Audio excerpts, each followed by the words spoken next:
Donc, faut arriver à comprendre que, bien sûr, faire du buzz pour faire du buzz, c'est possible de le faire. Mais est-ce que c'est intéressant? La réponse, c'est non. Si les gens ne viennent pas en vérité parce qu'ils sont intéressés par eux-mêmes, leur propre représentation, l'être en humanité, ça m'intéresse pas. Si c'est pour essayer de te vendre de la salade, tout le monde est énergie, style EDF, t'as vu, on a des atomes, machin chose, hyper scientifique, machin. Oui, c'est pas intéressant non plus. Voilà. On n'est pas là pour faire de la mythologie ou ainsi de suite. Comprendre ce qui se cache dans les mythologies, pourquoi pas? On peut en faire une petite histoire, on peut décrypter, décoder. Voilà, comprendre pourquoi les pyramides, pour comprendre pourquoi ceci, cela, qu'est-ce que le cube, qu'est-ce que ceci, cela, quelles sont les lois physiques. Voilà, pourquoi le cube? C'est intéressant de comprendre le cube, parce que sinon tu payes ta chaleur, tu vas te dire, c'est l'hiver, putain, la facture, elle est super chère, je la paye en mètres cubes. Mais tu sais pas pourquoi le cube, bordel de merde. On te file une facture, tu dis j'ai compris la facture parce que tu as compris la somme qui a marqué payé. C'est tout ce que tu as compris. Tu cherches un truc, un appartement en mètres carrés, mais tu sais pas pourquoi tu utilises le carré. C'est quand même pitoyable. C'est pitoyable. Voilà. C'est comme quand on suit une recette de cuisine sans comprendre l'alchimie. Tu mets des œufs, de la farine, du lait, voilà, et ainsi de suite. Et là, tu mélanges et puis tu auras peut-être un flan. Non, je suis scrupuleusement la recette parce que je suis incapable de comprendre quel effet chaque élément il a dans la recette. Et donc, du coup, tu n'es pas capable de faire une autre recette. Tu peux pas suivre, tu peux pas avoir ton propre feeling ou ta propre découverte culinaire.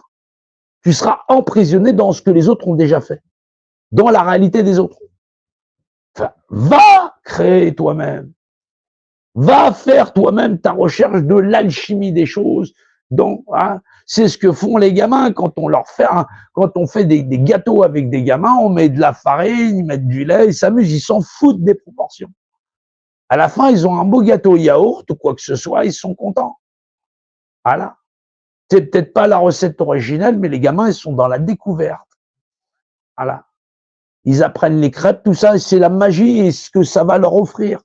Ils s'en foutent de la recette. Voilà. Ils passent un bon moment avec toi dans vous partager du savoir, de la connaissance, un peu de science, ils ont l'impression de fabriquer quelque chose. Voilà. Comme quand tu mets un gamin sur la plage et que tu prends un seau et que vous commencez à faire un château de sable. Il s'en fout, c'est pas du ciment, ça va pas rester éternellement.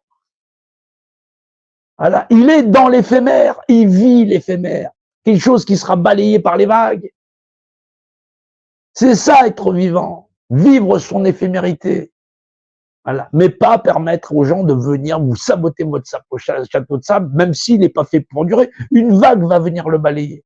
Et pourtant, est-ce que vous êtes capable de vous aller mettre un coup de pied dans le château de sable d'un enfant? Non, parce qu'il vit son moment.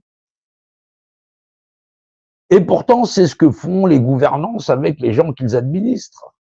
Voilà. Et malheureusement, par pierre découlant sur ceux qui n'ont pas délégué leur représentation. Mais les gens qui n'ont pas délégué leur représentation, ou les opposants politiques, comme on les appellerait, ou certains fanatiques religieux, politiques, qui font le vœu, qui font la prière de devenir les auto-remplaçants des gouvernants, eux-mêmes, s'ils seraient élus, voilà, ils ne seraient pas tyranniques, ils auraient pouvoir sur l'ensemble des hommes, et ils pensent eux-mêmes avoir tout pouvoir sur l'action de pensée des hommes et de l'ensemble de l'humanité.